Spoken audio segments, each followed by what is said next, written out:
بسم اللہ الرحمن الرحیم۔ السلام علیکم ورحمۃ اللہ۔ سپریم کورٹ آف پاکستان کے اندر اصل میں اب میدان جنگ سج گیا ہے، اور اب ساری جو جنگ ہونی ہے وہ ہونی ہے سپریم کورٹ کے میدان میں 13 ججز کے پاس دوبارہ سے۔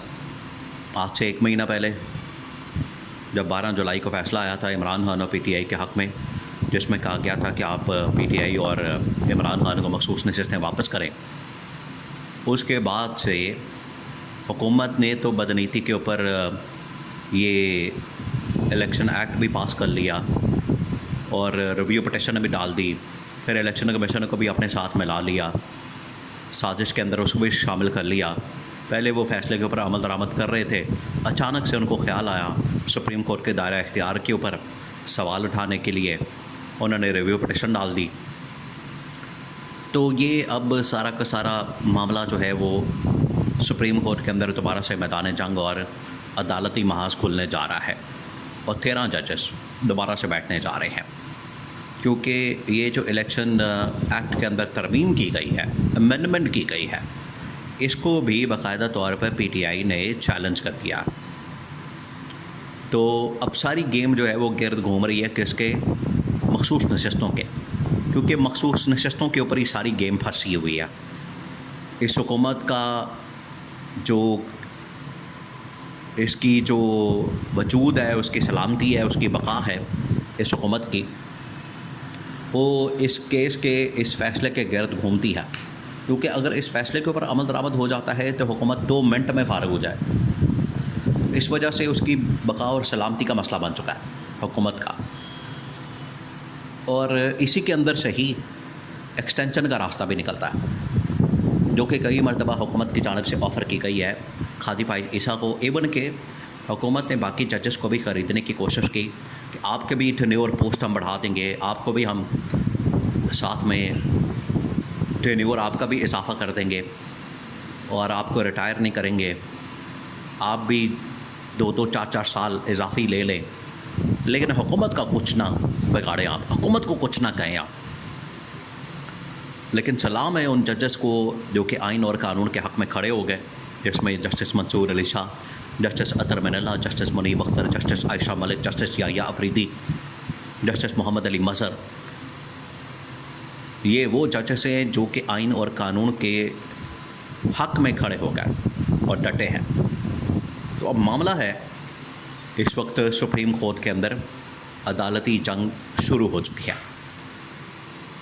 جب فیصلہ آیا سپریم کورٹ کا عمران خان اور پی ٹی آئی کے حق میں، تو ان کی جو نیت تھی حکومت والوں کی تو پہلے خراب ہو گئی۔ انہوں نے الیکشن ایکٹ ترمیمی بل پاس کیا صرف اس مقصد کے لیے تاکہ اس کے اوپر عمل درآمد روکا جا سکے۔ تو یہ انہوں نے الیکشن ایکٹ کے اندر ترمیم کر کے کہا ہے کہ وہ جو 51 آرٹیکل ہے آئین اور قانون کا، کانسٹیٹیوشن کا، وہ تو بڑا واضح ہے، اور یہ سمجھانا چاہ رہے ہیں، بتانا چاہ رہے ہیں کہ سپریم کورٹ نے جو تشریح کی ہے، انٹرپریٹیشن کی ہے اس فیصلے کے اندر، وہ غلط ہے۔ تو اس الیکشن ایکٹ کے تھرو انہوں نے پارلیمنٹ کے ذریعے سے سپریم کورٹ کے اوپر حملہ کر دیا، اور یہ حملہ ان کے اپنے گلے پڑ جانا ہے۔ یہ ترمیم جو الیکشن ایکٹ کے اندر کی گئی ہے، اس کے اپنے گلے پڑ جانی ہے حکومت کے۔ تو پہلے انہوں نے ریویو پٹیشن ڈالی نون لیگ اور پیپلز پارٹی نے اس معاملے پہ کہ جو ان کی نشستیں بنتی نہیں، اگر پرپورشنیٹ نمائندگی یا ریپرزنٹیشن کے حساب سے، جو خود بھی یہ کہتے ہیں تو یہ ایک اصول ہے، پرنسپل ہے، تو اگر اس کے اوپر بھی عمل درآمد کریں تو نون لیگ اور پیپلز پارٹی کی تو نشستیں بنتی نہیں، یہ تو ایسے ہی اس کے اوپر قبضہ کر کے بیٹھ گئے، تو ریویو میں بھی چلے گئے اس فیصلے کے خلاف۔ دوسرا یہ کہ الیکشن کمیشن آف پاکستان کو بھی اس نے حکومت نے اپنی سازش کے اندر شامل کر لیا۔ الیکشن کمیشن آف پاکستان پہلے اس بات کے اوپر ایگری تھا، راضی تھا کہ ہم سپریم کورٹ کے فیصلے پر منوان عمل درآمد کریں گے، ہمیں کوئی مسئلہ نہیں، ہمیں کوئی پرابلم نہیں، ایشو نہیں، اور عمل درآمد شروع کر بھی دیا۔ آدھا اس نے عمل درآمد کر کے ممبران قومی اسمبلی، صوبائی اسمبلی پی ٹی آئی کے ان کو تسلیم کر کے ان کے نام، ان کے فہرستیں، لسٹیں، سب کچھ اپنی ویب سائٹ کے اوپر اپلوڈ کر دیا، اور کہا کہ دیکھیں جی ہم نے آدھا فیصلے کے اوپر عمل درآمد کر لیا، آدھا رہ گیا۔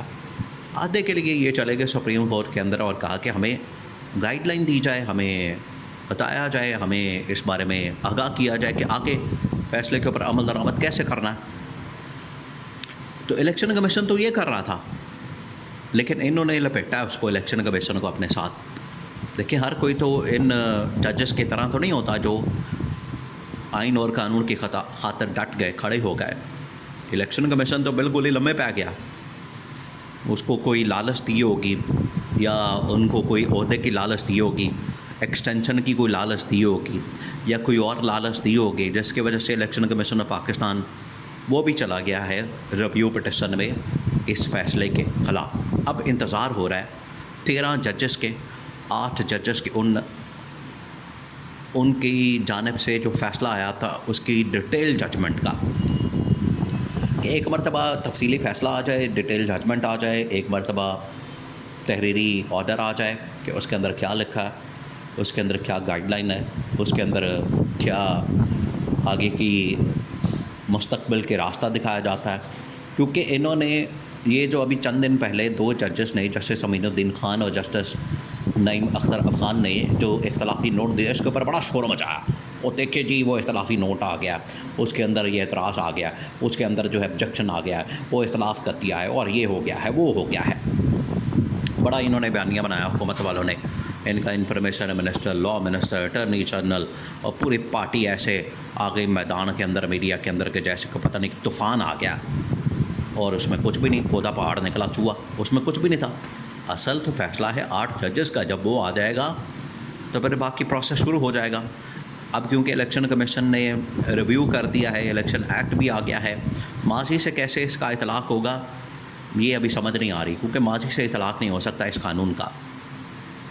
تو یہ سپریم کورٹ کو فیصلے سے نہیں روک سکتے, نہ اس کی امپلیمنٹیشن سے روک سکتے ہیں. ریویو ضرور آ گیا ہے, ریویو کی وجہ سے. اور ریویو کیا ہوگا, دیکھیں 13 ججز کے فیصلے کو بالکل ہی آپ اوور ٹرن نہیں کر سکتے. 8-5 کے ریشو سے یہ فیصلہ ہے, 8-5 کی ریشو سے. تو 8 ججز کیا اپنی بات سے پھر جائیں گے, اپنی بات سے پیچھے ہٹ جائیں گے؟ انہوں نے تو ماضی میں جا کے اس غلطی کو ٹھیک کیا, اس انٹرپریٹیشن کو جو الیکشن کمیشن آف پاکستان نے غلط کی, اس فیصلے کی قاضی فائز عیسیٰ کے, جس میں بلے کے نشان سے محروم کیا گیا پی ٹی آئی کو, اس کی انٹرپریٹیشن غلط کر کے الیکشن کمیشن نے پوری پارٹی اڑا دی الیکشن سے. وہ غلطی جا کے ٹھیک کی ماضی میں, اور یہ کہہ رہے ہیں الیکشن ایکٹ کے تھرو ترمیم کر کے کہ پھر ماضی میں جائیں. ایسا نہیں ہوگا. یہ 13 ججز کا جو فیصلہ ہے یہ اٹل حقیقت ہے. اس کے اوپر عمل درآمد, یہ ریویو پٹیشن فارغ ہو جانی اور عمل درآمد ہر حال میں کرنا پڑے گا.